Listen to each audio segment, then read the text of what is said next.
Então vamos lá, boa noite a todos e todas, sejam bem-vindos todos, né, a mais um dia do nosso curso sobre teoria crítica. Hoje a gente recebe com muita alegria professores Jorge Coelho Soares e a professora Fátima Silveriano. Eu vou deixar que vocês dois se apresentem, tá? Mas antes disso vou dizer o título da fala, se ainda é ela, eu vou dizer aqui: O Homem Unidimensional, 60 anos depois, reconfigurações psíquicas e sociais em tempos de barbárie. Tá? Passo a palavra à professora Fátima, agradecendo, né, a presença, ter aceitado o nosso convite, já é uma parceira nossa. Então, fique à vontade, Fátima, pode mandar ver. Boa noite a todos os presentes. Para mim é um enorme prazer e satisfação de estar entre vocês, né? Saúdo, né, o grupo, né, IFES, né?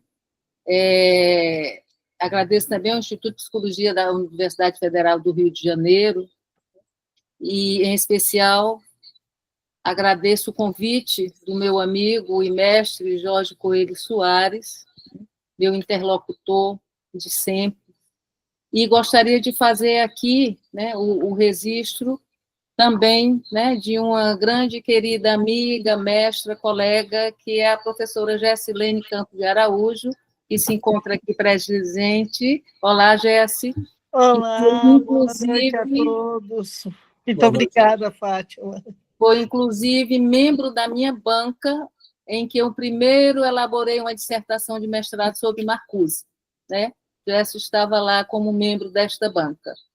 E quero também homenagear a quem primeiro me apresentou Marcuse, que foi um grande mestre, professor Manfredo de Oliveira, um grande filósofo, quiçá, né, o maior filósofo do Brasil e um dos maiores do mundo, interlocutor de Habermas e muitos outros filósofos de vulto internacional. E a todos os presentes, né, Márcio, que está aqui, né, também Leomi, Fernando Gastal, o Robson, que virá, enfim, e a todos que estão nos escutando. O título, né, O Homem Unidimensional, Reconfigurações Psíquicas e Sociais de Tempos em Barbárie, refere-se a uma preocupação que foi desde o início da minha carreira acadêmica, quando realizei uma dissertação de mestrado intitulada Análise Psicológica dos Processos Subjetivos da Dominação, uma visão marcusiana das sociedades industriais modernas. Foi aí que conheci, quer dizer, um pouco antes, 2 anos atrás, né, que conheci Marcuse e me encantei, né? Na realidade, eu vinha de um curso de psicologia, né? Em sua realidade potente e tal, mas que nada falava sobre o contexto social, histórico, né, da época. E me inseri em um mestrado em educação, né, de cunho marxista, né, radical. E foi quando, a partir, né, do meu encontro com a Escola de Frankfurt, e em especial Marcuse, eu consegui fazer uma mediação entre essa psicologia mais abstrata, que concebe o homem mais como uma mônada cerrada, e a teoria social marxista de origem mais economicista, fazendo uma crítica a ambas, através justamente da Escola de Frankfurt. E, em especial, né, Marcuse foi o meu primeiro encontro com os frankfurtianos. Somente no doutorado eu fui trabalhar com a dor. Mas voltemos a Marcuse. A proposta de Marcuse, né, e a minha, em seu estudo no decorrer de todos os tempos, foi a de proceder a um exame da lógica da dominação e suas condições de desenvolvimento nas sociedades industriais avançadas, a qual revelou a questão da manipulação da subjetividade humana como forma de dominação prevalecente. Portanto, minha preocupação enquanto psicóloga sempre foi concernente à emancipação humana, suas formas de dominação, especialmente ao nível subjetivo. E isto, né, é corroborado, né, por Marcuse quando ele afirma: a revolução exige o amadurecimento de muitas forças, mas a maior delas é a força subjetiva. Esta compreendida como a tomada de consciência das reais condições de alienação e dominação a que está submetido o indivíduo. Existe também uma outra afirmação de Marcuse, que me impressionou bastante à época e me fez seguir adiante, que diz o seguinte: as categorias psicológicas, em face do atual estado de desenvolvimento tecnológico, transformaram-se em categorias políticas. Vejam só, categorias psicológicas transformando-se em categorias políticas. Em face do quê? Ora, em face das formas, né, já então, de cooptação do psiquismo com fins políticos de dominação engendrados pela lógica fetichizante do capitalismo, né? Eu gostaria de fazer também uma observação, que eu estou me referindo aqui a 1990, especificamente, né? E naquela época, é importante frisar que as questões de subjetividade eram muito maltratadas, eram muito negligenciadas, chamava-se de subjetivismo e era considerado uma espécie de epifenômeno que sairia a reboque do que então era considerado importante, que era a infraestrutura, as questões econômicas. Então, as subjetividades, né, eram questões de menos-valia, era né, uma questão de ideais, ideologias, normas e tal, mas que, na realidade, ia a reboque do econômico, né? Daí a crítica frankfurtiana também ao economicismo. Bom, então, a minha meta, né, foi articular dialeticamente esses dois termos, a psicologia, né, e a teoria social marxista, indivíduo e sociedade. Ora, o indivíduo, a meu ver, está na totalidade social e, ao mesmo tempo, esta encontra-se nele. A história natural da vida e a história social das instituições estão inextricavelmente ligadas, ou seja, a psique humana e os processos sociohistóricos e culturais que a atravessam revelam, em sua particularidade, a totalidade das condições de existência social dos indivíduos. Isto refere-se a um método particular dos frankfurtianos, né, onde o indivíduo particular, né, um indício, revela a totalidade do universal, onde foi através do psiquismo, né, que pode-se revelar uma série de fenômenos sociais e culturais desta sociedade. Portanto, vamos falar de Freud um pouco, né, como concebido pelos frankfurtianos, e em especial Marcuse. Primeiro, eles, diferentemente de todos os teóricos sociais da época, reconheceram os processos inconscientes, né, que conferiram um caráter dialético à razão.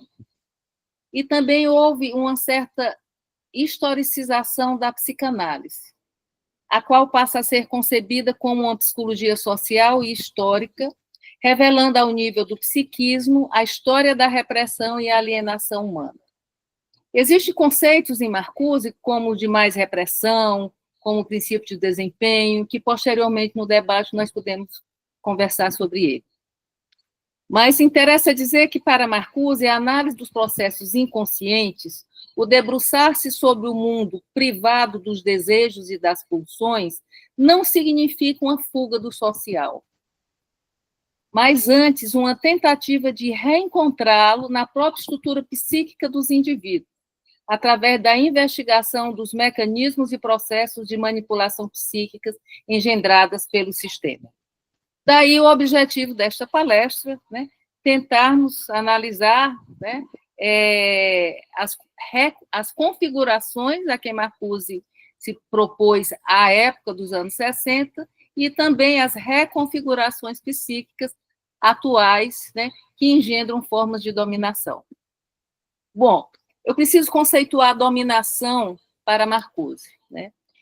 A dominação em Marcuse, ela é concebida tanto como um fenômeno psicológico, como já referido, como um fenômeno político.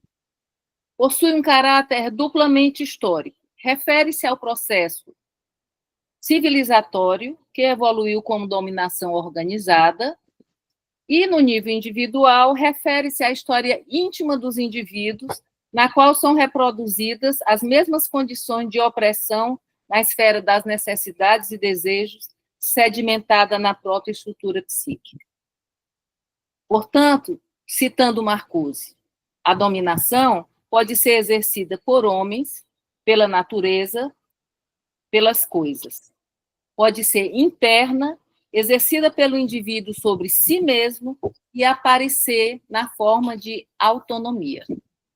A respeito desta última, né, a autonomia, a qual implica na manipulação do psiquismo nas sociedades unidimensionais, né, ocorre, né, agora caracterizando o que é a sociedade unidimensional, né, ocorre um redirecionamento nas pulsões libidinais em função das benesses supostamente oferecidas pela affluent society. Pois esta sociedade exerce sua dominação na e pela abundância. O mundo do capitalismo monopolista dos anos 60, em especial nos Estados Unidos, se apresentou com um padrão de vida materialmente crescente, na qual as condições objetivas para o suprimento das necessidades vitais daqueles indivíduos de então já estariam estabelecidas. Como observou Marcuse, abre aspas, nas condições de um padrão de vida crescente, o não conformismo com o próprio sistema parece socialmente inútil, principalmente quando acarreta desvantagens econômicas e políticas tangíveis e ameaça o funcionamento suave do todo. Portanto, a unidimensionalização do real significa que a utopia parece já ter sido realizada e o futuro, portanto, não ser mais necessário. Deseja-se somente aquilo que deve ser desejado, ou seja, aquilo que a sociedade está programada para oferecer. E quanto à oferta, esta sim, é múltipla, diversa, a oferta do mercado. Há uma infinidade de sonhos que a publicidade se encarrega de oferecer, entre aspas, associada aos mais diversos produtos. Portanto, aquela sociedade vivia uma falta de liberdade, diz Marcuse, confortável, suave, razoável e democrática, desfazendo assim a tensão entre realidade e ideologia. Entretanto, e isso é de extrema importância, né, esse progresso tecnológico já alcançado, o modo como a riqueza social foi elaborada e as aptidões, então, encontradas não redundaram num progresso humanitário, que é uma categoria marcusiana, né? Ao invés disso, resultaram em uma subordinação cada vez maior do homem ao aparato produtivo e de consumo, concebido como um fim em si mesmo, né? Então, Marcuse, ele, em seu livro Eros e Civilização, que é de 1955, ele tem um tom, de uma certa forma, otimista. Entretanto, a partir de 1964, com Eros, com o Homem Unidimensional, o tom já é, né, bastante, não diria pessimista, mas realista, em consonância com o que ocorria na época. Ele elabora um prefácio em Eros e Civilização, em 1966, que vem falar dessa decepção, né, dessa passagem dele, né, dos anos 50 para os anos 60, que eu considero de grande importância ler para vocês. Faço a leitura. Eros e Civilização, diz Marcuse. Com esse título, eu pretendia expressar uma ideia otimista, eufemística, aliás, concreta, a convicção de que os resultados alcançados pelas sociedades industriais avançadas pudessem permitir ao homem inverter o rumo da evolução histórica, quebrar o vínculo fatal entre produtividade e destruição, liberdade e repressão. Pudessem, em outras palavras, pôr o homem em condições de aprender a gaia ciência, ou seja, a arte de utilizar a riqueza social para modelar o mundo do homem segundo os seus instintos de vida, através de uma luta concreta contra os agentes da morte. Ora, diz Marcuse, essa visão otimista baseava-se na hipótese de que não mais predominassem os motivos que no passado haviam tornado aceitável o domínio do homem sobre o homem, ou seja, a escassez, né? Que a escassez e a necessidade do trabalho, com o esforço, fossem mantidos agora de modo apenas artificial, com a finalidade apenas de preservar o sistema de dominação. Naquele momento, eu havia negligenciado ou minimizado o fato de que esses motivos, agora em processo de extinção, tinham sido enormemente reforçados e não substituídos por formas ainda mais eficientes de controle. Precisamente as forças que puseram a sociedade em condições de resolver a luta pela existência, e aqui ele está falando sobre as tecnologias, serviram para reprimir nos indivíduos a necessidade da libertação. Portanto, Marcuse aqui fala, né, da irracionalidade objetiva do sistema, que é um conceito frankfurtiano também, né, onde a perpetuação da labuta e da miséria se dá em meio ao progresso. Segundo Marcuse, esta irracionalidade se funda, portanto, nessa discrepância entre progresso técnico e progresso humanitário. O que seria o progresso técnico? Compreende o acúmulo das aptidões, dos conhecimentos humanos e da riqueza material. E o progresso humanitário preocupa-se com as condições de realização da liberdade das potencialidades humanas. Acontece que sabemos até hoje que o progresso técnico não resultou em progresso humanitário. E esta é a nossa barbárie, até hoje, né? Em que Marcuse fala, o fato é que o contraste entre pobres e ricos se intensificou ainda mais que antes durante os últimos anos. Olha como ele é premonitório, né? Através da contradição geral entre as enormes riquezas da sociedade e a maneira repressiva e destruidora como se utiliza e distribui essa riqueza.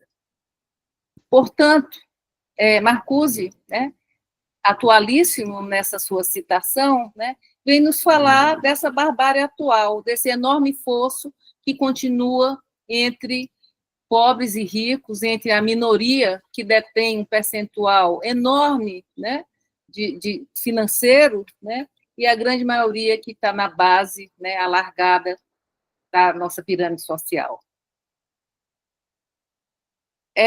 A minha definição de barbárie, portanto, né, ela diz respeito à perda de qualquer sentimento humanitário, que resulta em fenômenos essencialmente destruidores, seja através da exacerbação do ódio, que vem sendo proliferado, né, atualmente de forma inimaginável, seja através da negligência e dos cuidados com os fenômenos climáticos, em que observamos manifestações de desumanidade incontrolada. Francis Wolff, que é um teórico que eu aprecio bastante, ele faz uma definição de barbárie que creio nos interessar.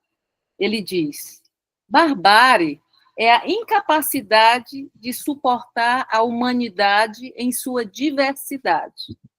O bárbaro é aquele que acredita que ser homem é ser como ele. Enquanto ser homem é sempre poder ser outro. É poder ser indiano, judeu, cigano, homossexual, pagão, enfim, a grande diversidade humana. O bárbaro é aquele incapaz de pensar tanto a universalidade humana como a diversidade indefinida das culturas. E acrescento, sejam essas culturas pobres ou ricas, pois a barbárie pode se instalar confortavelmente no coração do progresso tecnológico. E é o que vem fazendo nos dias de hoje. Pois a tecnologia, como já nos disse Marcuse, não é neutra. Ela encarna sempre um projeto vinculado àqueles que dominam os meios de produção, consumo e, atualmente, de comunicação. Portanto, a sociedade unidimensional é caracterizada por esta abundância, por uma racionalidade dominadora, na qual o progresso tecnológico e científico, juntamente com os mais sofisticados meios de comunicação, passa a produzir e direcionar o homem em todas as suas direções, de forma imperceptível, fabricando seus desejos e necessidades e paralisando a consciência crítica. Veja bem, e é importante notar que esta sociedade, ela se utiliza não mais da repressão, mas da própria gratificação do desejo, subordinando-o aos seus fins. O que, em última instância, significa dizer que é em nome da liberdade e do prazer que se exerce o controle sobre as consciências. Bom, e que homem seria este? Eu vou brevemente falar do perfil do homem unidimensional, à época de Marcuse. Trata-se, portanto, de um indivíduo dotado de uma consciência desprovida de futuro, porque a utopia ali, supostamente, por conta das benesses do mercado, já teria ali chegado. Ele se adapta imediatamente ao real como se fosse o único possível. Essencialmente conformista e despolitizado, acredita que luta pelo bem comum, quando, na realidade, atende a interesses políticos e econômicos de grupos específicos. Dominado pela burocracia administrativa e tecnológica, submete-se a um controle impessoal de regras burocráticas, transformando-se num autômato. Submetido a uma rotina despersonalizante, sua apatia se expressa, inclusive, na forma de ocupação do seu tempo livre, o qual é cada vez mais controlado pela indústria do turismo, do lazer, enquanto a sua sexualidade e desejo são transformados em valor de mercado. E aí vem a nossa questão, justamente, quais seriam os processos e mecanismos psíquicos implicados na produção deste homem, e que novas configurações psíquicas se desdobram desde então, diante do modelo de homem contemporâneo, porque contemporaneamente se fala muito no homem plural, diversificado, flexível, e o que é isto? Como resolver esse paradoxo entre aquele homem massificado, obediente, da década de 60, que Marcuse alude, para este suposto homem plural? Haveria uma continuidade? Teria sido apenas uma exacerbação? Essa é uma outra questão que podemos debater ao final da minha exposição. Portanto, 2 pontos básicos a falar, que são os mecanismos psíquicos de produção do homem unidimensional e suas reconfigurações contemporâneas. Eu vou me deter em 3 deles, de acordo com a possibilidade do nosso tempo, que seria o que Marcuse chama da socialização via autoridade extrafamiliar, a dessublimação repressiva e o princípio do desempenho. E vem a tematizar as questões relativas também ao trabalho e à vida ativa. Bom, autoridade extrafamiliar, o que significa isso? Para Marcuse, em face do declínio da autoridade familiar e em decorrência de uma socialização extrafamiliar, nas sociedades unidimensionais, ocorre uma fragilização do eu, o qual passa diretamente a ser invadido e devastado pela realidade tecnológica, sem mais as antigas mediações da família tradicional, que, apesar de serem repressivas, elas, de toda forma, eram uma unidade relativamente independente do todo social. E também os seus membros não necessariamente se confrontavam como mero competidores, ou seja, a família tradicional, de alguma forma, fazia um anteparo, preservava uma certa resistência na socialização não mimética, até então, né, entre indivíduo e sociedade. Com a sociedade unidimensional, Marcuse vem dizer, cito, o eu é prematuramente socializado por todo um sistema de agências extrafamiliares. Desde o nível pré-escolar, as histórias de quadrinho, o rádio e a televisão fixam um modelo de conformismo e da rebelião. Os especialistas dos mass medias transmitem os valores exigidos, oferecem a perfeita educação do sentimentalismo e do devaneio. Contra uma tal educação, a família não é mais capaz de lutar. Portanto, nessa fase do capitalismo industrial, né, as formas de socialização cada vez mais são administradas diretamente pelo sistema sem mais mediações. Ora, contextualizando essa configuração, né, psíquica para a atualidade, né, atualmente temos não apenas, né, as inocentes revistas em quadrinhos, né, a televisão ou o rádio, mas um crescimento exponencial, né, das novas tecnologias, né, inclusive o que estávamos falando anteriormente, a inteligência artificial, os seus algoritmos, né, e que interferem de forma onipresente na socialização humana. Muniz Sodré, um teórico contemporâneo, comunicólogo, vem falar dessa era como uma tecnocultura, e vem falar nas transformações existentes como uma transformação antropológica. É como se tivesse ocorrido um novo bios, atuando não apenas na construção normativa da realidade social, mas modelando e disciplinando ideais, afetos, desejos e emoções. Em termos psíquicos, os apelos midiáticos, portanto, né, são cada vez mais socializados de forma imediata, muito mais do que a época de Marcuse, né? E resta também dizer que esses apelos midiáticos, eles não operam de forma alguma sob a égide da repressão, mas sob o império do gozo.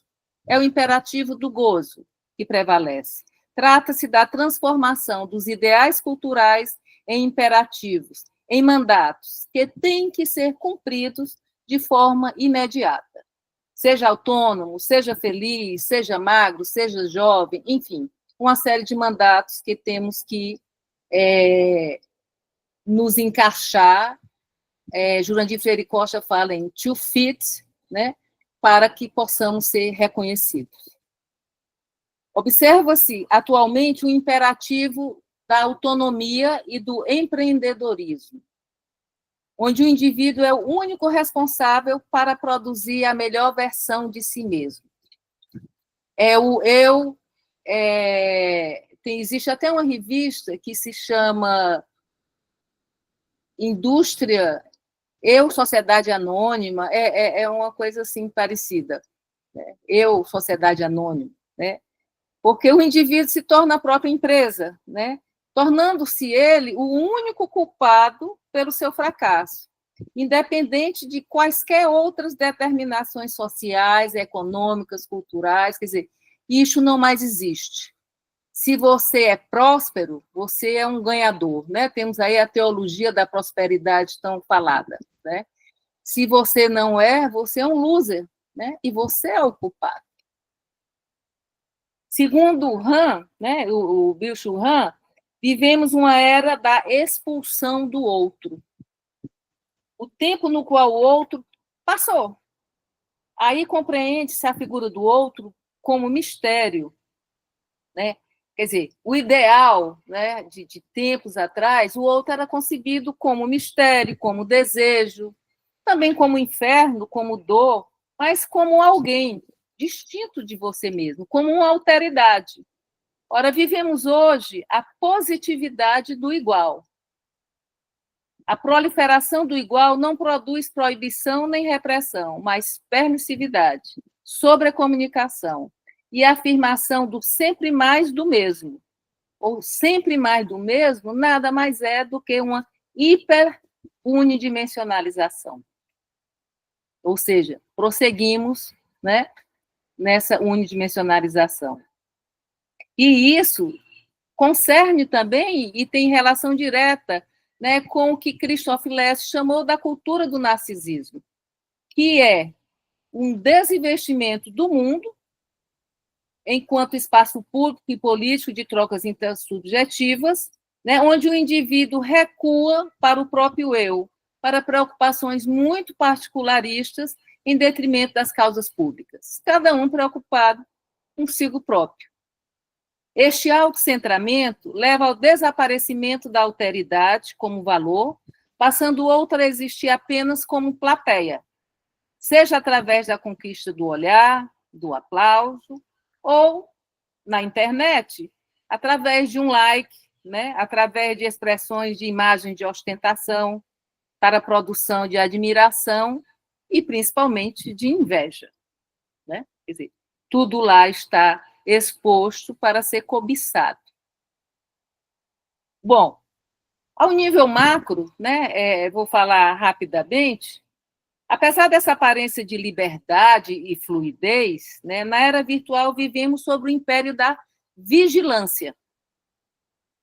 Atualmente, a internet não se constitui em um poder disperso, democrático, como no início se imaginava. Eu não, né? Nem os frankfurtianos, que desde sempre foram críticos em relação a isso. Mas havia uns apologéticos que falavam muito, né, da internet como provedor de uma democracia igualitária, geral, benéfica. Enfim, o que eu queria dizer é que esse império da vigilância, composta pela GAFAM, que é o Google, Apple, Facebook, Amazon e Microsoft, elas enriquecem absurdamente, controlando e vendendo os dados pessoais de nós, né? De mais de milhões e milhões de internautas, né? Que passam seus cotidianos cada vez mais em frente a uma tela. Trata-se do Big Data, né? Com vistas a um monopólio planetário de controle, mediante a promessa de maior eficácia na administração burocrática da sociedade e, principalmente, de maior segurança. Em face da maior segurança, né, sejamos vigiados. Ou seja, nós pedimos essa vigilância. Bom, vou passar para um outro mecanismo psíquico, né, que se chama dessublimação repressiva, que eu acho muito original. Né? Trata-se de uma estratégia a partir da qual o mercado, à época de Marcuse, anos 60, capturou o desejo das classes trabalhadoras, afetando a própria estrutura pulsional humana. Esta consistiu no que Marcuse chamou e considerou da realização mais original das sociedades industriais avançadas, qual seja a integração do sexo ao trabalho, sem que o corpo deixe de ser instrumento de trabalho, mas, ao contrário, para seguir as exigências da indústria da propaganda, tornando mais atrativas as mercadorias a serem consumidas.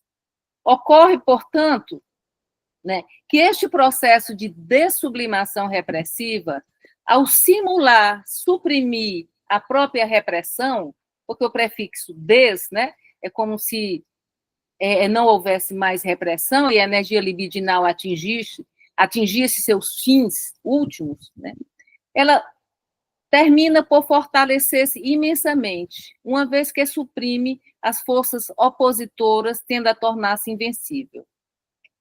A repressão existente na sublimação, ao apresentar-se sobre uma capa liberadora, perde sua rudez arcaica e, com ela, a ânsia de liberação que anteriormente encerrava.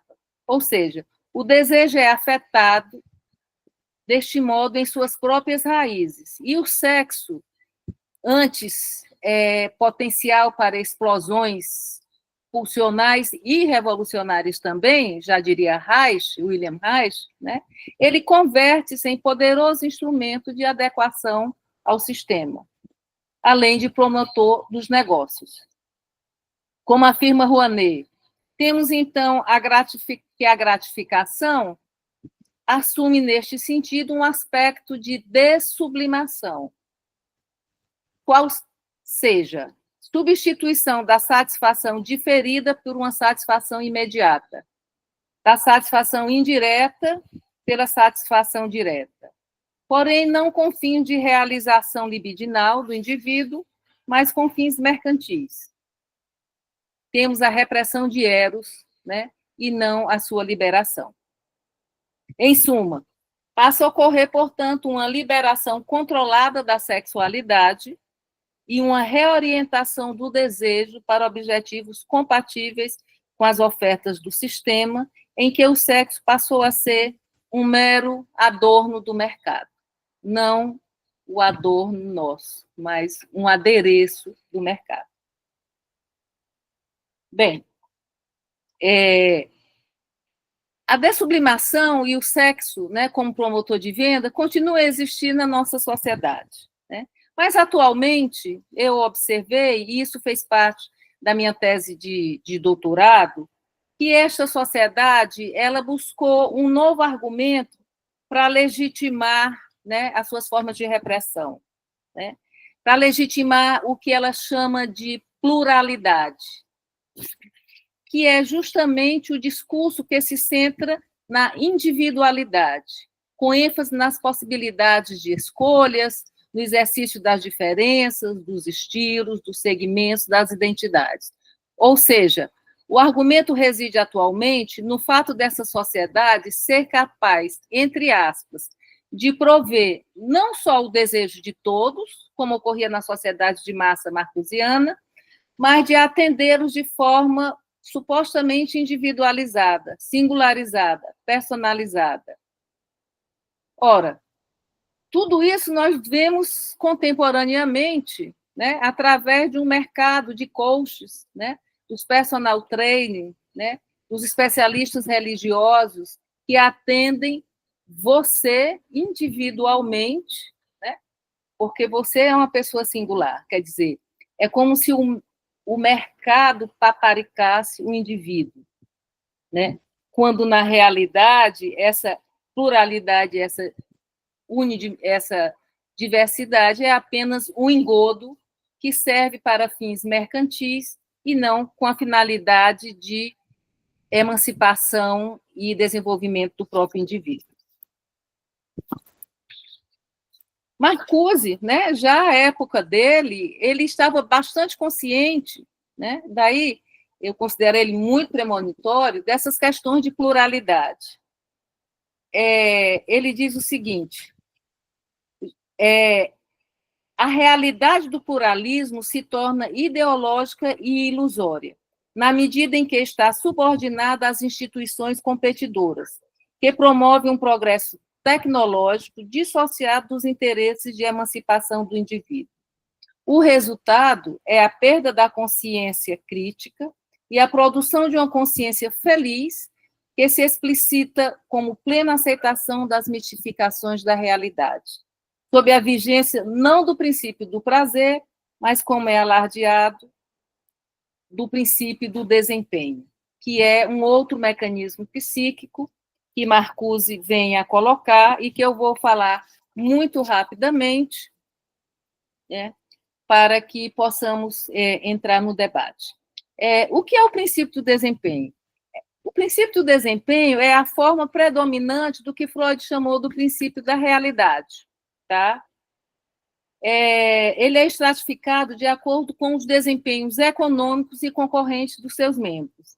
Implica nas noções de eficiência, de trabalho, de rendimento, requisitos próprios da racionalidade tecnológica de ontem e de hoje, os quais se apresentam como norma ética e imperativo moral inquestionável.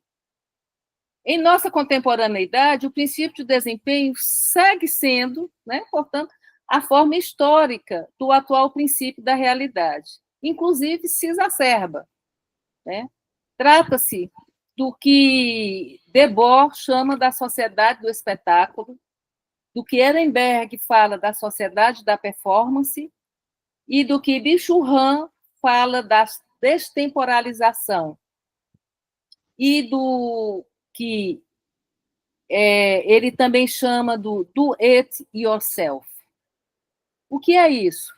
É uma sociedade, né, concluindo, em que hoje há, né, para além da dessublimação repressiva, para além do princípio do desempenho de Marcuse, né, há uma extensão desse princípio, onde se observa a predominância do efêmero, do volátil e da eterna novidade, a ditadura de um tempo acelerado, em termos tanto técnico, cultural como pessoal, a perda do potencial de simbolização da subjetividade, o empobrecimento da experiência e da duração, gerando caos, hiperestimulações e ausência de referenciais, e, por fim, uma autoexploração no trabalho.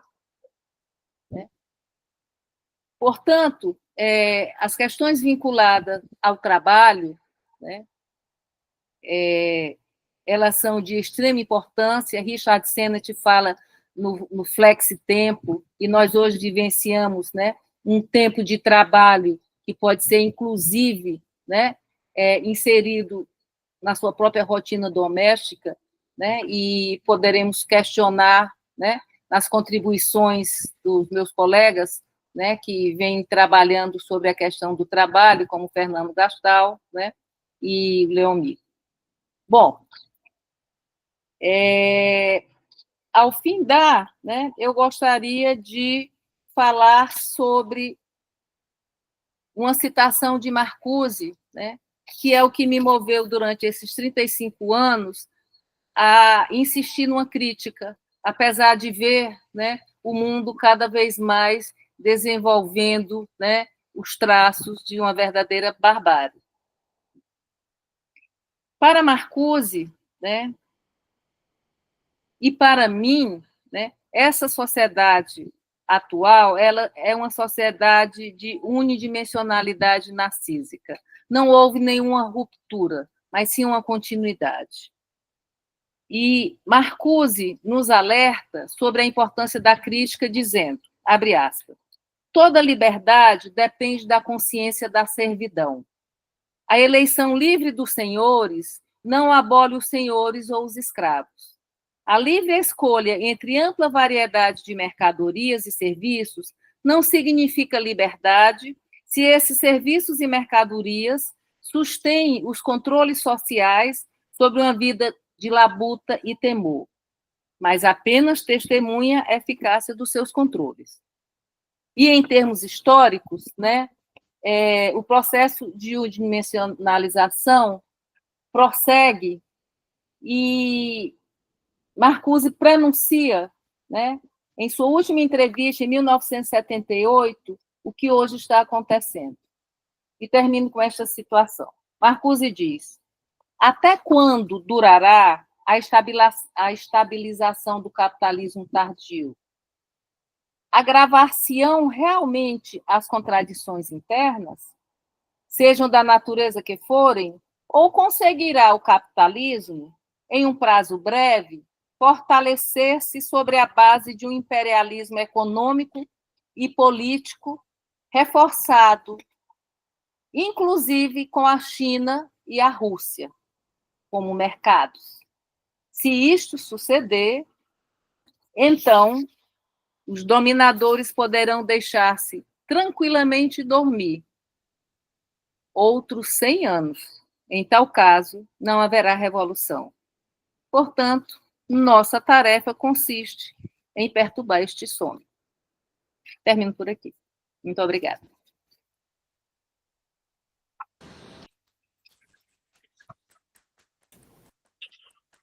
Tudo bem, Fátima. Tudo bem, muito bem. Tudo bem. E aí, Jorge? Vamos lá. Bom, boa noite a todos. primeira coisa, eu preciso, aqueles que não sabem, eu fiz uma operação de glaucoma e estou ainda em processo de recuperação. Por isso, usei esse óculos horroroso, escuro, para impedir um pouco que a luz da tela batesse muito no meu olho. Enfim, eu reduzi uma parte grande daquilo que eu ia colocar em cena, né? A Fátima fez uma brilhante apresentação de toda a estrutura marcusiana de pensar as questões do sofrimento psíquico, né? Fazendo algumas pontes com a época atual, mas deixando claro, né, que existem questões que foram pontuadas lá atrás no pensamento dele, que sobrevivem, né, e são ricas de reflexão até hoje, né? Marcuse, não é à toa que eu e Fátima nos aproximamos tanto dele, né? A nossa escolha por ele não foi casual, porque, na verdade, é claro, os frankfurtianos são extremamente ricos, né, de pensamento, todos eles, né? Mas, quando eu me aproximei da escola de Frankfurt, no sentido de fazer uma tese de doutorado ou algo assim, eu percebi que aquele que dava a maior ênfase às questões de subjetividade era exatamente Marcuse, né? Que era um centro nele. E, ao mesmo tempo, uma das coisas que Marcuse é muito clara, o tempo todo, foi assim até morrer, que é a questão do sofrimento psíquico, né? Essa expressão, essa ideia de que o capitalismo produz uma manipulação, um sofrimento psíquico, me atraiu profundamente para tentar entender o que ele tinha pensado sobre isso. Então, eu vou pontuar 2 ou 3 questões, se der tempo, deu, se não der, eu vou ficar na que der tempo, para a gente poder colocar em cena, que também teve a ver com esse processo meu de recuperação. Eu tinha feito um número enorme de anotações e coisas, mas eu não tenho ainda foco. Meus olhos não têm foco para uma leitura. Então, eu só consigo ler coisas no momento com letra muito grande. Enfim, eu tive que fazer alguns ajustes, reduzir coisas e pontuar algumas questões que me parecem, que me inquietam mais. É claro que eu já faço isso há séculos, mas atualmente eu só penso aquilo que me inquieta. Primeiro, aquilo que me interessa e aquilo que me inquieta. Fora isso, eu não tenho maiores interesses. E claro que a primeira coisa que me inquieta, que nos inquieta a todos, já que está todo mundo aqui fazendo o curso, né, é que, a partir da nova configuração política que a gente está vendo hoje, o livro do Tony Judt, chamado O Mal Ronda a Terra, se tornou de uma atualidade impressionante. Quem não teve a oportunidade de examinar esse livro, que foi publicado no Brasil, está traduzido, aliás, tem vários livros dele, né? Tony Judt, O Mal Ronda a Terra, um tratado sobre as insatisfações do presente. Na verdade, é um livro interessantíssimo, é um livro que tem uma visão macro, né? Mas ele vai pontuando como é que nós estamos nos posicionando em relação a isso. E, na verdade, o primeiro desdobramento que eu vejo disso aqui é um aforismo do Adorno, né? Que eu já citei, eu gosto dele porque ele impacta, você é obrigado a pensar determinadas questões, né? Que é um espinho no olho é a nossa maior lente de aumento. Na verdade, quando a gente está diante de uma realidade tão dura, tão degradada, né? Isso é um espinho no olho, né? É impossível não sentir. Apesar do que, por incrível que pareça, há quem não sinta, né? Mas é impossível você não sentir. Mas ele, ao mesmo tempo, te obriga a olhar as coisas que você não queria olhar, né? As minudências, as pequenas coisas, os pequenos gestos, né? Então, esse espinho no olho é um incômodo incontornável que faz você pensar em coisas que talvez você não pensasse antes, né? E aí a primeira questão que eu coloco em cena me veio de um documentário, espero que vejam e também se sintam incomodados como eu, né, chamado A Vida em Mim. Esse documentário eu vi há pouco tempo atrás, tem poucos meses, ele diz respeito a filhos de exilados, principalmente, acho que a Suécia, Noruega, Dinamarca, né, que estão apresentando o que se chama de síndrome de resignação. Ou seja, quando você olha uma criança, e é impressionante ver, porque eles mostram alguns casos, né? A criança que é filha de imigrantes com risco de ser expulsa do país e voltar ao país de origem. Isso está acontecendo com essas crianças. Elas começam a aumentar a quantidade de sono, começam a dormir 10, 12, 14, 16 horas, e depois não acordam mais. Simplesmente isso. Elas não acordam. E aí a mãe tem que dar banho, é como se fosse um paciente que, de repente, saiu de cena, né? Ela sai de cena, né? Deixa de existir, e passa a viver uma vida meio que vegetativa. Curiosamente, os casos estão sendo acompanhados e há retornos. Há retornos conforme as situações vão se transformando e alguma coisa na cabeça dessas crianças vai se recompondo de alguma forma. E elas conseguem voltar, algumas têm conseguido voltar. Mas é muito impressionante ver isso. E aí eles chamaram essa síndrome de resignação. Elas não entendem bem o que está acontecendo, mas sabem que é dramático. Elas sabem que é trágico. Elas sabem que o destino delas está naquela situação. Elas sabem que podem desaparecer. Sabem que o mundo delas pode desaparecer. E elas não têm como lidar com isso. Então, o que você faz? O que nós adultos fazemos também. O que eu estou descrevendo não é tão estranho, né? Pessoas em depressão começam a dormir muito, né? As pessoas começam a dormir 12 horas, 14 horas, eles não querem acordar, né? Porque acordar é um ato de resistência extraordinário, né? Eu, quando falo isso, eu lembro de uma coisa, eu tenho uma relação muito próxima com o pensamento budista, né? No budismo existe, não é no budismo, na verdade o budismo se apropriou também. Existe um tipo de... eu não vou chamar de dança, porque aquilo não é dança, se alguém procurar vai descobrir que não é, chamado Butto.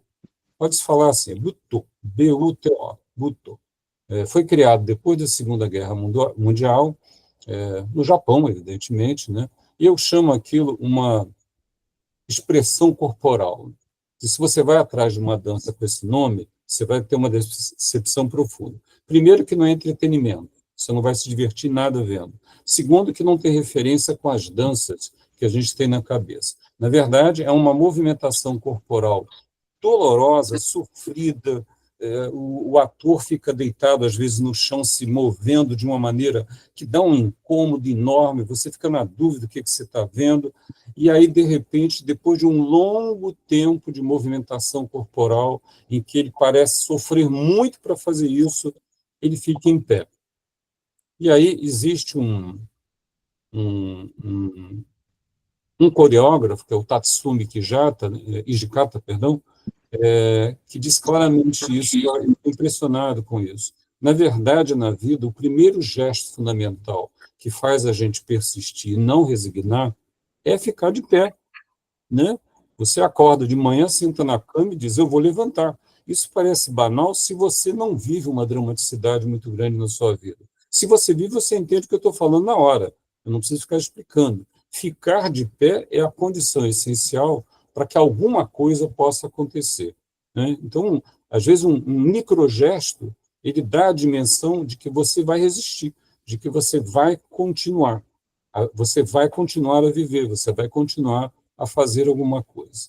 Bom, e aí eu pensei duas questões, eu acho que só vai dar tempo de falar uma, que me incomodou muito, vem me incomodando muito, as duas, né, por razões diferentes, e a primeira, para eu colocar ela em cena, eu vou citar e vou sugerir que leiam, porque é fantástico realmente, um poeta que eu conheci através do Barata, né, do André Barata. O pessoal que é mais ligado ao nosso grupo sabe que o André Barata já apresentou trabalhos, é um filósofo português, ele é um poeta também, muita gente não sabe, mas ele é um poeta, excelente poeta, por sinal, é um filósofo, um grande pensador, já teve muitas vezes aqui no Brasil, e uma das vezes que ele veio na minha casa, morou aqui comigo uns dias, né, ele me trouxe um presente. O presente era um livro do Daniel Faria. Ele disse, você vai gostar muito. Bom, eu guardei o livro, fui ler depois, e eu fiquei profundamente comovido com Daniel Faria. Daniel Faria foi um poeta.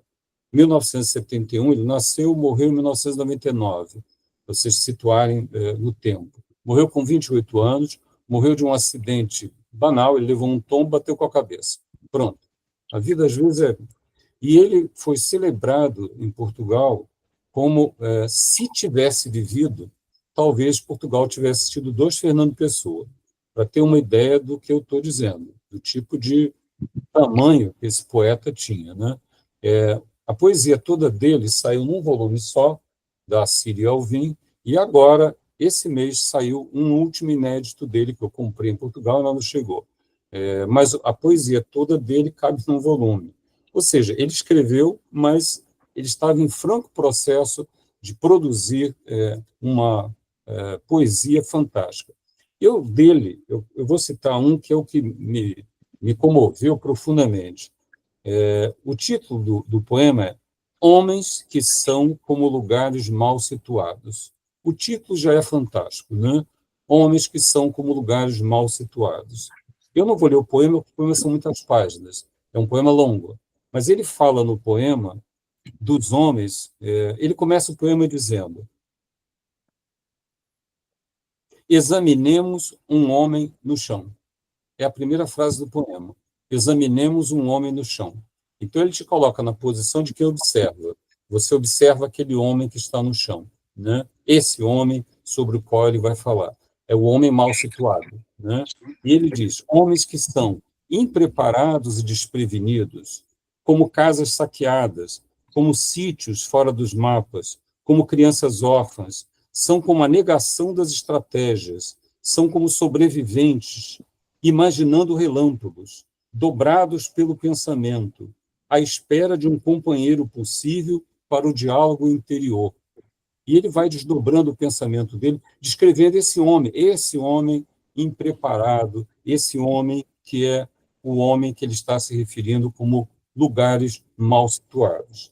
E aí, no final, quando você já está terminando o poema, ele dá uma guinada extraordinária. Ele diz assim, é o finalzinho, a ponta final do poema: não os levantemos, nem nos sentemos ao lado deles. Sentemo-nos no lado oposto, onde eles podem vir para erguer-nos a qualquer instante. E aí, se você percebe exatamente o que ele está dizendo, é de tirar o fôlego, porque o que ele está dizendo é a fragilidade é de todos. Se você pensa que você está olhando de cima para baixo, você não está olhando. Você está olhando nos olhos de alguém que está olhando nos seus, né? E é claro, quando você pensa naqueles que lidam com a dor, com o sofrimento, e nós, que somos da área da saúde, né, às vezes esquecemos disso, esquecemos que o nosso olhar ele tem que ser horizontal, não de cima para baixo, porque aquela pessoa que está ali relatando o sofrimento somos nós numa outra posição, né? E é dessas pessoas que muitas vezes estão lá no chão que vão emergir reflexões e sensibilidades que às vezes não escaparam. Então, as pessoas que são efetivamente sensíveis, né, podem, às vezes, nos apontar um caminho por uma razão sensível que nos escapou. Porque é exatamente isso que Marcuse chama atenção. Nós construímos um mundo extremamente áspero. A verdade é que o capitalismo construiu um mundo extremamente áspero e um mundo hierarquizado em função de valores que normalmente se relacionam com o dinheiro. Então, o que esse poema está dizendo é, primeiro, que todos nós nos sentimos contemplados com a descrição desse homem mal situado. Alguns têm uma sensibilidade maior e sofrem mais, e podem, se não sucumbirem, apontar uma nova lógica sensível, uma razão sensível que possa gestar futuros de um capitalismo que nos dessensibiliza o tempo todo. Lembrei imediatamente do Stendhal, que dizia: quanto mais eficientes se tornam os homens, mais seus corações se ressecam. É isso que nós estamos vivendo hoje, né? É desse homem que nós estamos falando. E aí precisamos, derivado disso, precisamos também articular em nós o tempo longo da história com o tempo curto de nossas vidas. Quer dizer, na verdade, há em todos nós uma fragilidade que é a condição que pode ser assumida ou negada por nós. Nós somos esses homens frágeis. Nós estamos sentados, nós que estamos aguardando também que alguém nos ajude, né? Quer dizer, na verdade, o que o Daniel Faria diz é que não há aqueles que estejam fora do domínio do sofrimento. A fragilidade é uma condição de todos. Ponto. Mas aí é preciso, necessário que a gente faça uma articulação entre isso que é existencial, que é o mal-estar do momento histórico, com o mal-estar do existir, do simples existir. Essa que é um desafio para nós. Nós sabemos que há esse mal-estar do existir. Agora, temos que articular isso com o mal-estar do momento histórico. E, ao mesmo tempo, criar um sentido no que eu chamo de um mistério de estar aqui, né? Num mundo que vamos inventando e no qual nós vamos criando sentido. E aí vem uma questão, que isso vai se desdobrando em mim, numa direção que vocês vão entender logo, logo, né? A primeira coisa é separar fundamentalmente o que é sofrimento do que é adoecimento. Essa confusão que se criou na direção, na ideia de que, na verdade, essas duas coisas existem ao mesmo tempo. E eu quero citar para vocês a Vera Iaconelli, que escreveu um livro chamado Felicidade Ordinária, editado aqui no Brasil pela Zahar, né? Ela diz assim, diferenciar sofrimento de adoecimento é fundamental. Sofremos porque somos humanos e cientes do nosso risco de existir, e saboreamos a vida pelo mesmo motivo. É algo intrínseco ao fato de termos adquirido consciência. Já o adoecimento é de outra ordem e, portanto, requer que o tratemos. Não passamos pela vida sem adoecer, mas não podemos confundir adoecimento com sofrimento. Quando patologizamos o sofrimento, adoecemos, por tentarmos eliminar a dor de existir.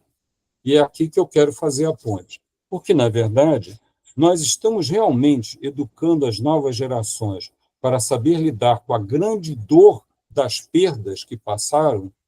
Esse termo, essa expressão, a grande dor das coisas que passaram, não é minha, é do Camões, viu? Camões escreveu um poema que tem esse título. Eu descobri e fiquei muito fascinado, porque é o título do poema dele, A Grande Dor das Coisas que Passaram, né? Ou estamos produzindo humanos como finos cristais que irão quebrar com o menor vento. Aí eu cito para vocês uma autora que eu aprendi a gostar, que é a Han Kang. Ela se escreve H-N, Han Kang. Ela ganhou o Prêmio Nobel de Literatura esse ano, que foi agraciada com esse prêmio. Já tem uns 4 livros dela produzidos para o português. Num dos livros dela, que se chama O Livro Branco, ela diz assim, de maneira muito dura, ela diz, a vida não é particularmente gentil com ninguém. Tudo passa. No fim, tudo que você agarra usando todas as forças vai desaparecer. Estamos criando uma geração capaz de enfrentar isso, porque isso é incontornável. Isso aqui não é uma discussão minha, isso é um incontornável da vida, né? Ou nós estamos criando a partir do que o Robert Hughes, que é um autor, que era um crítico literário, que já morreu, crítico de arte, chamou num livrinho dele chamado A Cultura da Reclamação. Num dado momento, ele percebeu, em 1993, que a sociedade americana, ele era australiano, né, morava lá, que a arte estava sendo apropriada e consumida não a partir dos seus próprios fundamentos, mas a partir da vitimização daqueles que apresentavam a arte.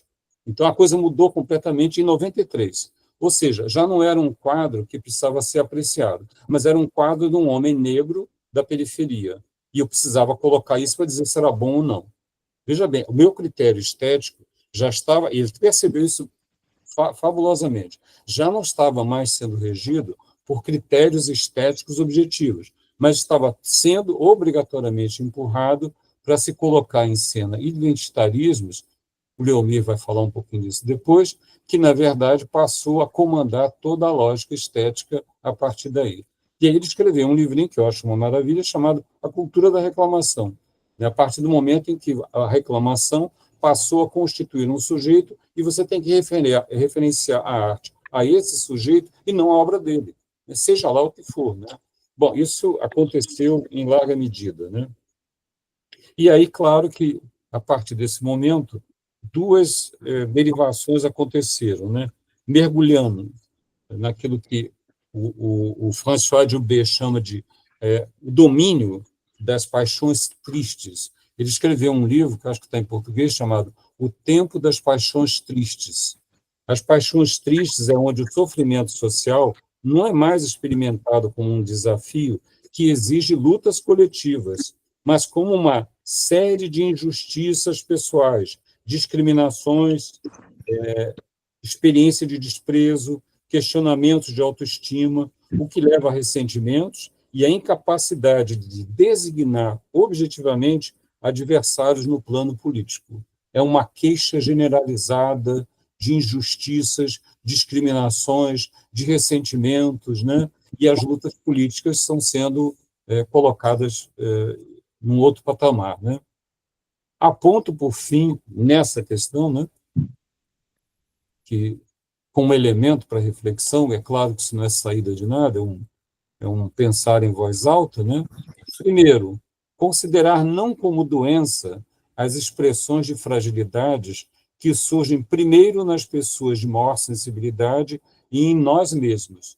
Mas essas expressões de fragilidade, eu quero propor um termo que não é meu, e vou dizer de quem é, da Ariane, né, minha esposa. A Ariane escreveu um texto dela chamado A Psiquiatria Não Tem Cura. Ela não publicou isso. Ela não publicou porque era a dissertação de mestrado dela. O tempo foi passando, as coisas rolaram, acabou não publicando. Eu acho um ótimo texto, e ela criou, nesse texto, que foi uma coisa que ela escreveu muito bem, o que ela chamou de estranhamentos emocionais circunstanciais. Me parece muito mais razoável mostrar que uma pessoa que está passando por algum sofrimento e que tem alguma fragilidade, não encaixá-la em um tipo de diagnóstico, que é isso que o Paulo Amarante falou na apresentação dele. Você corre para enquadrá-la num tipo de diagnóstico qualquer. E quando você trabalha com aquele tipo de diagnóstico, ela enquadra no diagnóstico. Né? A medicina, disse ele num texto, né? A medicina que trabalha com a lógica do diagnóstico produz diagnóstico. E o que nós fazemos também na área psi. É bom lembrar. Se você tem na área psi pessoas que estão dispostas a criar um mercado de fragilidades, é onde eu queria chegar, né? Nós geramos um mercado de fragilidades. Quer dizer, algumas dessas fragilidades, elas são absolutamente reais, mas outras talvez não sejam. Mas uma coisa é certa, o capitalismo já enxergou nisso uma fonte de lucro, né? Hoje existe, em larga medida, eu afirmo que existe, e eu estimulo a que pensem nisso junto comigo, um mercado de fragilidade, particularmente ativo nas gerações mais novas. Conversem com os pais que têm filhos, agora têm netos, né? Sobre as demandas de fragilidades que se multiplicaram nas novas gerações. É um negócio impressionante. E para tudo tem uma cura, para tudo tem uma terapia, para tudo tem alguma coisa que possa ser. Ou para tudo vai ter um remédio também. Vai se posicionar algum tipo de remédio. A outra coisa, e eu vou fechar isso, falei demais, aprender a valorizar mais as formas de resiliência ao invés de fazer um elogio da fragilidade. Eu digo isso de maneira muito clara, porque eu sei que isso mexe com coisas complicadas hoje. Mas eu acho que a gente está perdendo a noção de que a resiliência é fundamental para a gente enfrentar um mundo tão áspero. Não se pode imaginar que um mundo de fragilidades enfrente um mundo de aspereza. Eu não sei como, não é um conselho objetivo dizer façamos isso ou aquilo. Mas eu queria ler para vocês o que a Jenny Hirschfeld escreveu uma vez, já tem alguns anos. Ela é uma poeta americana extraordinária. Ela escreveu um poema chamado Otimismo. Esse poema eu gostaria de ter escrito.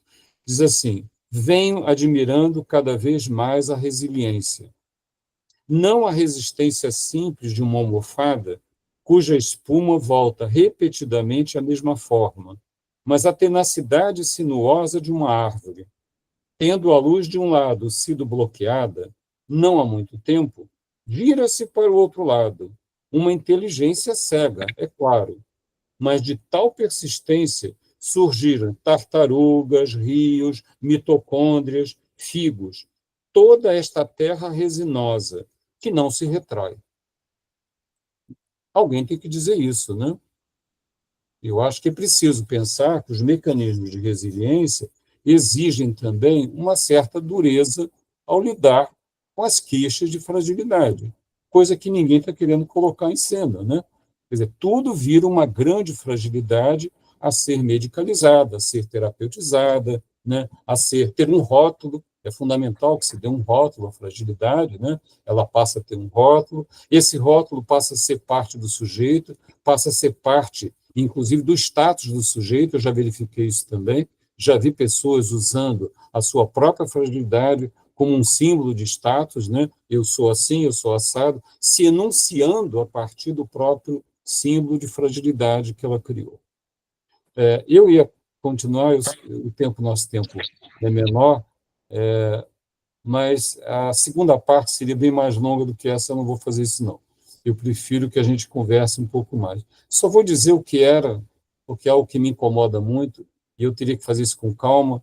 Eu fiz várias anotações e estava até organizado para isso. mas eu precisaria de um tempo realmente maior. É uma coisa profundamente incômoda que nasceu lá atrás, quando eu comecei a me interessar pela Escola de Frankfurt, e eu tive contato e comprei, né? Eu tenho a pesquisa Personalidade Autoritária. Eu tenho uma pesquisa de 1.000 páginas, foi a única pesquisa quantitativa que os frankfurtianos fizeram, né? E essa pesquisa descreveu os traços do que a gente chama de personalidade autoritária. Foi publicada em 1950, até hoje ela incomoda muito, até hoje ela cria grandes discussões, né? Traços foram definidos, né? Só que surgiu uma coisa que eu, talvez dizer meio inesperado, mas, enfim, surgiu, né? Vou enunciar o que é, mas não vou discutir. Uma das questões que a gente percebe na descrição dos traços da personalidade autoritária é que eles se aproximam muito também das descrições que se fazem dos psicopatas. Há uma íntima relação, né? Principalmente na questão da amoralidade e flexibilidade moral. Talvez a gente possa discutir tudo na psicopatia, menos isso, né? A grande característica do psicopata é amoralidade e flexibilidade moral.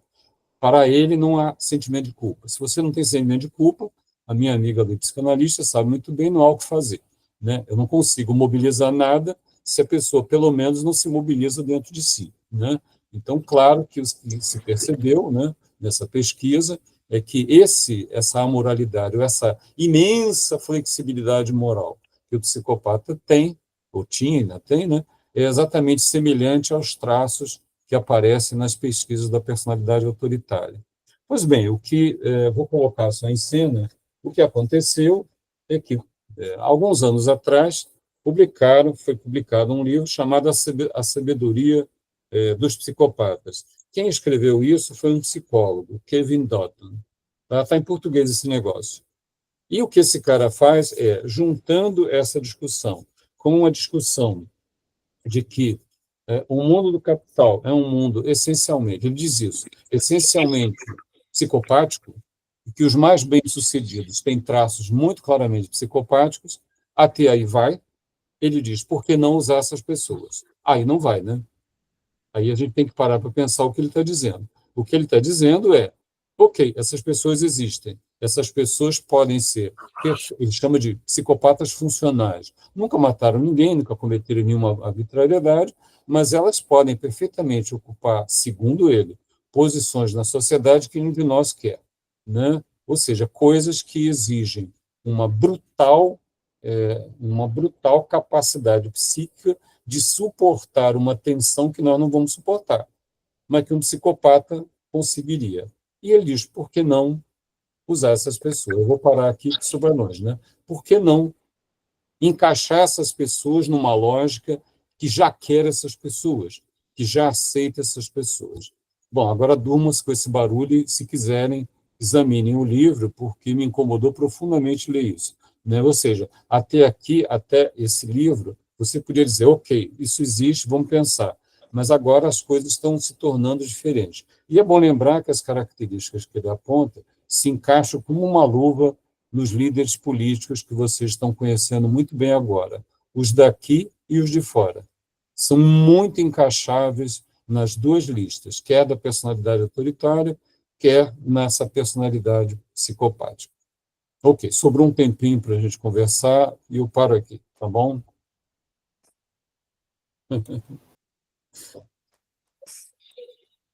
Obrigado. Muito bem, pessoal, muito bem, muito bem. Bom, queria abrir a palavra, né? Tem a Gessilene, que já foi apresentada para todos nós, tem o Márcio. Queria convidá-los a falar alguma coisa, a intervir. Abro mão aqui da minha mediação para a gente poder circular mais a palavra.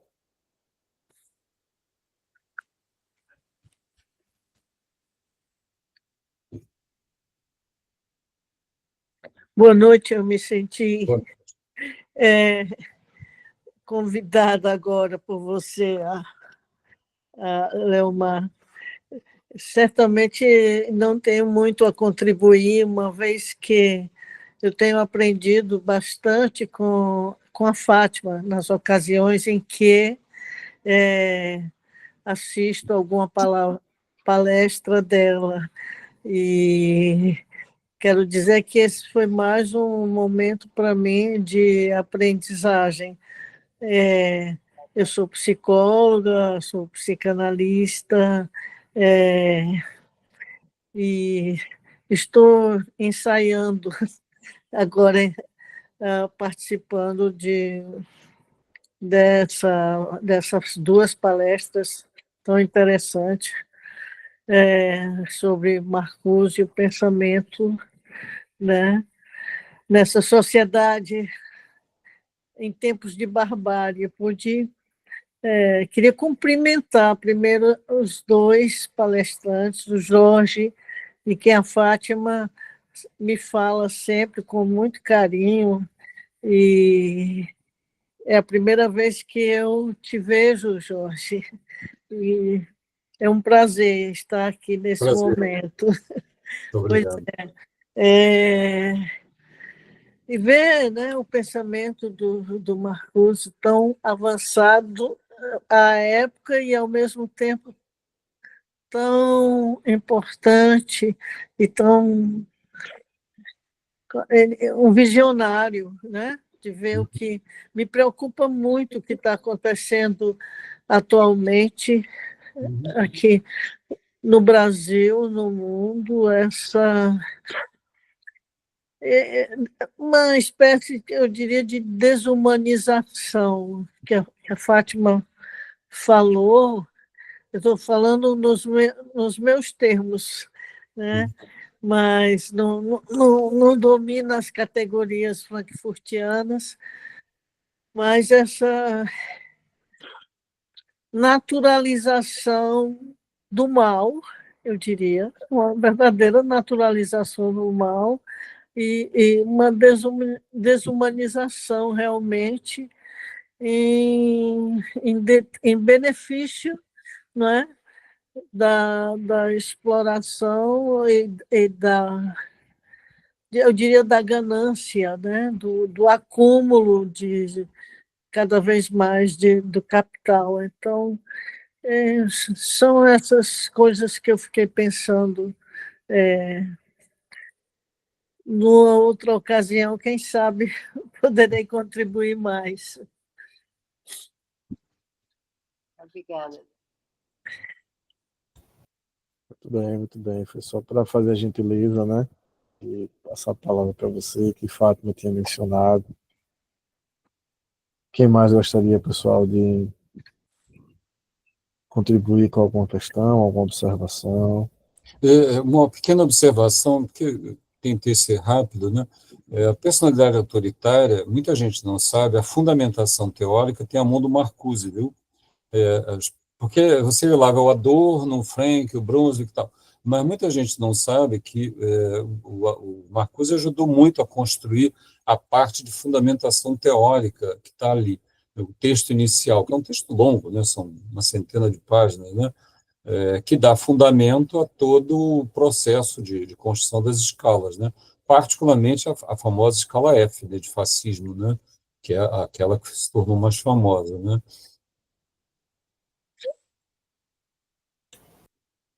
Perfeito, Jorge, boa lembrança, né? Acho que é um dos únicos trabalhos que eles conseguiram fazer de uma forma bem plural, né? Sim. Os frankfurtianos, né? Foi bem, enfim, bem legal.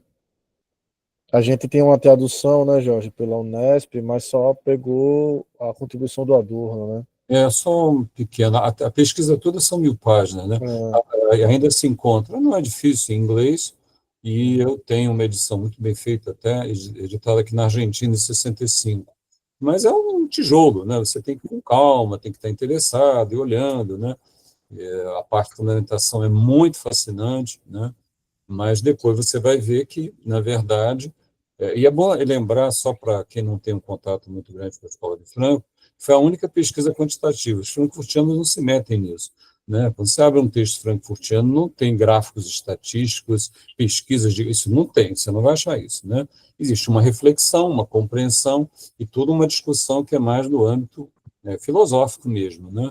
Isso é a marca da escola, né? Mas essa pesquisa aconteceu porque eles estavam no exílio, estavam nos Estados Unidos, né? O Benjamin já tinha se suicidado, então Marcuse, Adorno e Horkheimer, e um bando de outros, que a gente também não cita, mas estavam lá, né? Não foram só eles, foi um monte de frankfurtiano que foi para lá, né? E ficavam todos próximos do Adorno, do Horkheimer e do Marcuse, principalmente do Adorno, né? Perdão, do Horkheimer, que organizava a parte financeira também. Muita gente também não sabe. A escola tinha dinheiro próprio, por isso ela sobreviveu. Porque a escola saiu da Alemanha antes que Hitler tomasse o poder. Foi um dos poucos movimentos que escapou. Escapou por previsão mesmo. Eles entenderam, não vai dar certo, nós não podemos ficar aqui. E em 1930, começaram a ir embora, foram embora mesmo. Em 1933, o Hitler assumiu. Aí a desgraça já não tinha mais como voltar, né? Não tinha mais como sair do país. E eles estavam presos, aproximados à Universidade de Colômbia, aquela sociologia americana bem quantitativista, e foram chamados para essa pesquisa. Foi assim que aconteceu. Então tá bom, entraram, fizeram a fundamentação, acompanharam o processo, e depois chega. Tá bom, já entendemos como é que é, entendeu? E se tornou uma pesquisa histórica, né? Até hoje, quando você fala de autoritarismo, totalitarismo, você tem que passar por ali, né? É uma discussão que, ou a favor ou contra, você tem que passar por ali, né? Perfeito, Jorge. Mais alguém gostaria, pessoal? Leonie? Eu perguntaria se a gente hoje, não estaríamos vivendo tempos muito mais preocupantes do que os que já vivemos, né? Porque com toda essa tecnologia e com as mídias sociais tão desenvolvidas, às vezes eu penso que nós não estávamos preparados para essa aceleração tão grande da tecnologia, que a tecnologia, quer dizer, pôde oferecer coisas muito importantes, mas que nós, né, subjetivamente, não estávamos, a gente não pôde acompanhar internamente essa aceleração dessa tecnologia. Então, é como se estivéssemos à mercê, embora é preciso resistir, como você falou, Jorge, né? A gente tem que estar resistindo, e eu penso na arte como uma possibilidade, né? Mas eu às vezes me sinto encurralada, me sinto amedrontada na realidade, sabe? Preocupadíssima, porque a gente não tem, é difícil, inclusive, fazer esse tipo de conversa ao pé do ouvido, sabe? Com verdade, com uma coisa que sai de dentro, e não com também algum discurso já preparado, já pronto para impressionar, para... Enfim, então, sinto essa coisa de estarmos vivendo uma coisa muito pior do que há 60 anos atrás, sabe? Do que o Hitler. Nós estamos com centenas, milhares de Hitlers, e para não falar outros nomes aqui. Sim.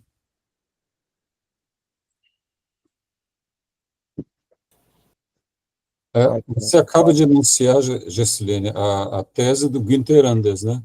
Porque é exatamente isso. O Günther Anders diz que, num dado momento, isso depois da Segunda Guerra, em função da bomba atômica, né, nós perdemos a capacidade de compreender aquilo que nos afeta. Em larga medida, nós simplesmente usamos. É a ideia, você chega na sala, liga a televisão, não tem a menor ideia de como funciona uma televisão. Você fica olhando a imagem. Qualquer outra tecnologia mais sofisticada saiu do nosso controle. As coisas que ainda eram mecânicas, eu falo isso por conhecimento, ainda são passíveis de compreensão. Você consegue entender os mecanismos mecânicos, mas os mecanismos eletrônicos, não. é uma lógica que nos escapa. E, à medida que nos escapa, nós abrimos mão de tentar entender. E é claro que, na medida que isso aconteceu, o Günther Anders foi marcado pela bomba atômica, ele diz, a bomba atômica foi um ponto de inflexão, né? Foi um momento a partir do qual deixamos de entender o que poderia nos extinguir. É assim que a gente vive hoje. Só sabemos que pode acontecer, mas é um pode que a gente também não quer parar para pensar, porque é complexo demais, né? Mas é um pode, né? É algo que permeia a nossa imaginação como se fosse um sonho ruim, né? Mas não como algo real. Parece irreal imaginar a nossa própria extinção, apesar dos dados objetivos mostrarem que sim. É bom lembrar que Hiroshima e Nagasaki foram 2 microbombas comparadas com tudo que nós temos hoje. Hiroshima e Nagasaki ainda eram medidas pela fórmula do quiloton, né? A medida seguinte já foi por megaton, ou seja, 1 milhão de toneladas de TNT. Você sai de 1.000 toneladas para 1 milhão de toneladas de explosivo. É algo assim que você não consegue mais dimensionar, né? E hoje em dia nós sabemos que existe um número enorme dessas bombas que são medidas em megatons. E não precisa muito, uma única em qualquer lugar do planeta pode desencadear um efeito destrutivo que pode levar à extinção da espécie, né? Falar nisso é irreal, é absolutamente irreal. Nós não temos sensação de realidade. Parece que algo nos escapou, né? O Anders disse, a partir de agora o perigo se torna muito maior, como você está dizendo, porque nós perdemos esse controle do próprio imaginário da realidade, né? A realidade se tornou como se fosse uma fantasia. E é claro que quando o real e o virtual entram em cena, como entrou agora, tudo fica pior ainda. E você não consegue, às vezes, separar nas novas gerações, né, aquilo que é real daquilo que é virtual, né? Essa distinção seria uma outra questão, uma nova reconfiguração psíquica atual que gera um número imenso de sofrimentos, né? As pessoas começam um relacionamento pela internet e não se veem realmente lidando com o outro. São capazes de ficar meses e meses, a casos de anos de relacionamentos que nunca se tornam reais. E a pessoa acredita que tem um relacionamento, né? Agora mesmo estava vendo na Netflix com a minha esposa um documentário sobre um caso assim, durou 8 anos. A pessoa ficou 8 anos com um relacionamento, e não era uma pessoa qualquer, uma pessoa que tinha uma visão de mundo inteira, morava na Inglaterra, não era uma pessoa enfurnada no fim do mundo, não. Quer dizer, na verdade, o real e o virtual, né, trouxe para a cena um número imenso de coisas que a gente também no passado não podia imaginar. Agora, é bom lembrar que quando a Segunda Guerra Mundial acabou, tinha uns 57 milhões de mortos, né? Para a gente ter uma escala do que vivemos hoje, né? Quer dizer, a guerra, com todas aquelas limitações, produziu 57 milhões de mortos, né? O que a gente pode calcular daqui para frente é algo com 1 ou 2 zeros a mais, talvez, né? Eu queria só tecer algum pequeno comentário do que a Jéssica colocou, né, complementando um pouco o que o Jorge fala, né?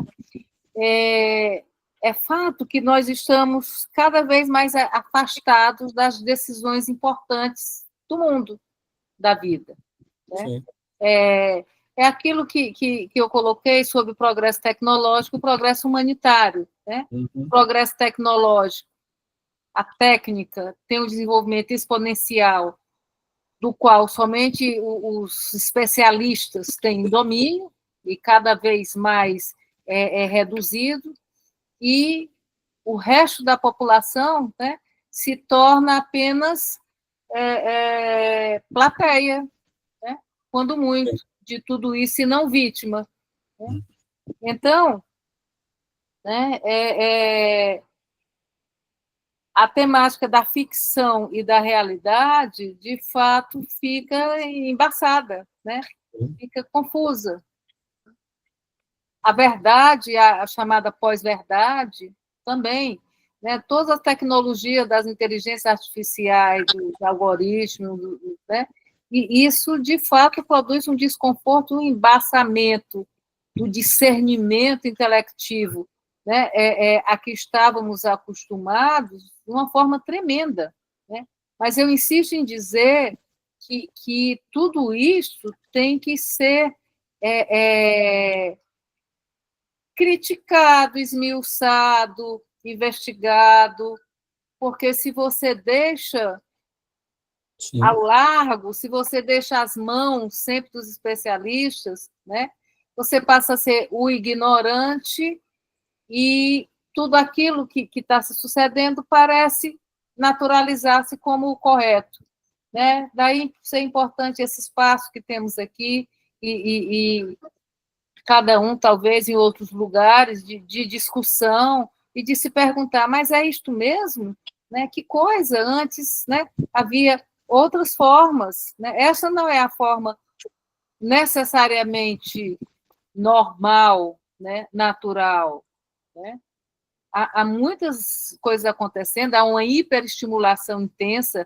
Hartmut Rosa, que é um dos últimos frankfurtianos, contemporâneo, né, vivo, inclusive participou de um congresso que eu e Jorge Coelho e Ariane organizamos na UERJ, né, ele vem falar da aceleração do ritmo de vida exponencial a que estamos submetidos, uma hiperestimulação, tanto ao nível técnico, como ao nível cultural, como ao nível do dia a dia, né? Ele faz a metáfora de uma roda de hamster, né?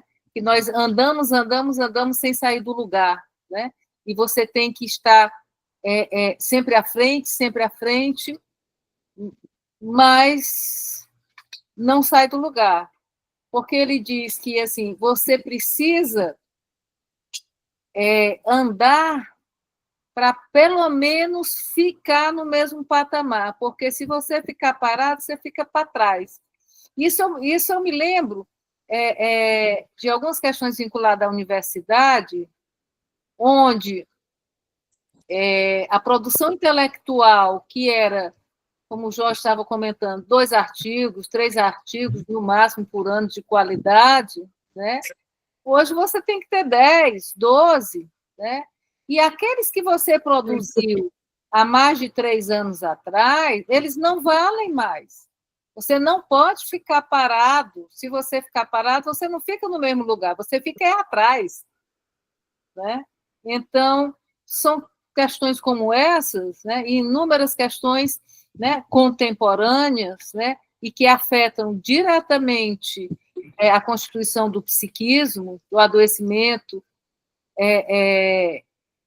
e ou o sofrimento, porque esse sofrimento finda, né, por nos adoecer, né, de tanta competitividade, de tanto cansaço, de tanta exaustão, ou de fadiga e de tédio, né,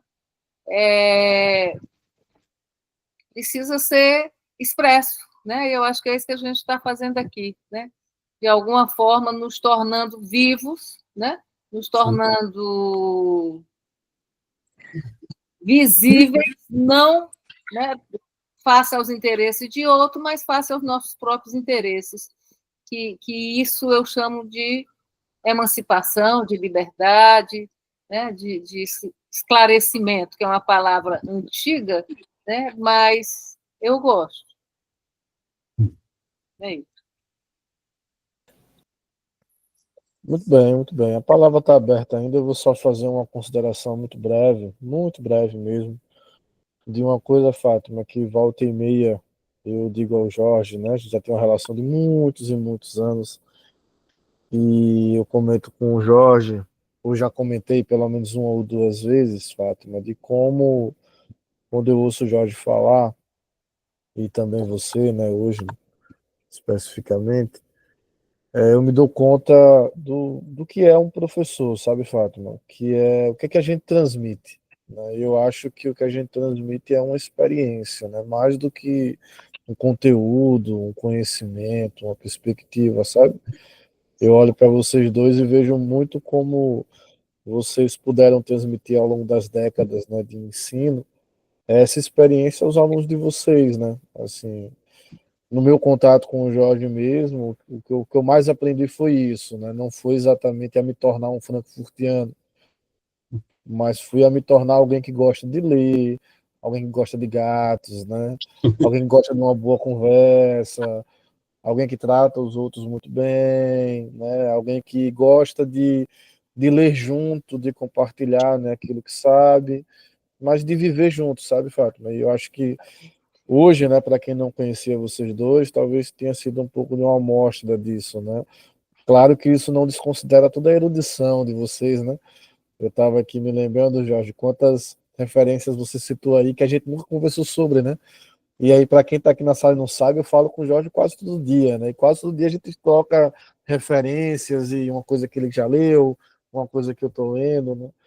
Mas eu acho que faz parte disso também, sabe, Fátima e Jorge? Eu fiquei muito emocionado com a fala de vocês, porque eu acho que é isso, transmitir uma experiência, né? Isso. Ajudar a produzir um sentido, né? Ajudar a produzir um lugar nesse mundo que a gente vive, fazer com que a gente possa, a partir do que vocês trouxeram, pensar, né, avaliar, refletir sobre a nossa condição atual. Eu acho isso muito importante. Eu acho que é importante que alguém diga isso para vocês também, né, de alguma forma, tá? Eu agradeço, Leomir. Obrigado. Obrigada. Tudo bem. Eu, Mais alguém gostaria, pessoal? A gente tem até 9 horas, temos aí mais 6 minutos. Se alguém quiser falar alguma coisa. eu queria só encerrar minha participação, já que a Fátima colocou essa ideia, né, de que a gente está sempre incitado a fazer coisas, né? Não é conselho nem nada, eu vou dizer assim, uma estratégia de sobrevivência, né? É até ousado usar isso. Mas depois, se ouvirem a história, vocês vão entender. Talvez fique como uma estratégia de sobrevivência. Me lembrei da Arminda Berasturi, uma história antiga, né? O pessoal que é da psicanálise imediatamente associa, né? A Arminda Berasturi foi uma grande psicanalista argentina e ela era especializada em crianças, né? Ela trabalhava com crianças, que é dificílimo. Eu, particularmente, acho que a coisa mais difícil é lidar com crianças, né? Apesar de eu mesmo já ter lidado. É muito difícil. E aí, houve uma vez, ela conta essa história em alguma entrevista dela, ela conta que uma vez ela atendeu um menino que tinha 8 anos, os pais levaram ele no consultório dela, eles tinham uma situação financeira muito boa, compraram uma casa excelente, tinha uma piscina enorme. E o menino entrava em pânico e se recusava terminantemente a entrar na piscina. E era uma frustração para eles, né? Não entrar na piscina, eles queriam tanto. E insistiam, e ele tinha um medo, um pânico, uma ansiedade e tal. Aí levaram lá para a Arminda e ela começou umas sessões com ele para ver o que era aquilo, o que podia não ser e tal. Depois de algumas semanas, ela percebeu que ele tinha uma ótima vida na escola, era bom aluno, se relacionava com todo mundo, dormia bem, tinha uma vida ótima, não tinha nada de especial. Mas a história da piscina continuava. E ele se sentiu à vontade para contar para ela um motivo pelo qual ele não entrava na piscina. Ele não entrava na piscina porque ele disse para ela: lá dentro tem tubarões. E os tubarões, se eu entrar, vão me pegar. Bom, depois de algum tempo, os pais se mudaram para uma outra cidade, ela perdeu o contato, não tinha nada de tão especial com o garoto, e só foram se reencontrar 10 anos depois, 10, 12 anos depois. Já era um rapaz enorme, encontrou ela numa situação social, foi lá falar com ela, se apresentou, então você é aquele garoto e tal, começaram a conversar, né? Aí disse, pois é, a vida dá muitas voltas, né? Eu atualmente pratico natação, não só pratico, como eu também consigo ser excelente nadador e já até ganhei medalhas nadando. Aí ela ficou olhando para ele e disse, pois é. Aí ela disse para ele o seguinte, então você chegou à conclusão, finalmente, que na piscina não tem tubarão. Aí ele disse, não, de jeito nenhum. Eu sei que eles continuam lá, eu só aprendi a nadar mais rápido. Ótimo. Não é?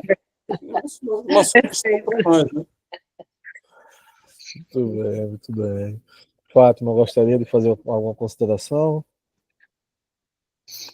Não, né? Só agradecer a presença de todos os presentes aqui, todos os ouvintes, né, que estão me escutando, nos escutando e que nos escutarão, né, pelo YouTube, que fica lá gravado, e dizer que é sempre uma satisfação poder trocar, poder ter essa experiência, né, o que você falou, Leomir, né, a importância da experiência. O Jorge Larossa, né, que é um espanhol, professor meu muito querido, né, o conheci pessoalmente em Barcelona, ele fala que a experiência é aquilo que me toca, me passa, me transpassa, né? Não aquilo que se passa, não aquilo que lá acontece, mas aquilo que me afeta, né? Então, o que eu posso desejar a todos é que tenhamos sempre, né, experiências, né, dessa forma, experiências que nos toquem, né? E agradeço a todos. Muito bem, pessoal. Antes de nos despedirmos, eu gostaria de agradecer a presença de vocês, né, claro, e também de convidá-los para na próxima segunda-feira, dia 18, a gente vai contar com a professora Isabel e com o professor Marildo Menegatti. Então, na mesma hora, podem vir, terão todos bem-vindos, tá bom? Qual o título para anunciar? O título é A Impotência da Teoria Crítica diante do Círculo Vicioso da Dominação. Suspeito que quem deu esse título foi o Marildo, com uma boa dose. Mas a Isabel vai estar junto Isabel, também. né? Isabel Loureiro e o Marildo Menegatti. Sim, excelente. Foi minha colega na Unicamp. Né? Muito gente boa. Gente boa. Tá bom, pessoal. Muito obrigado. Muito obrigado a todos. Obrigada. Um abraço. Até logo. Tchau.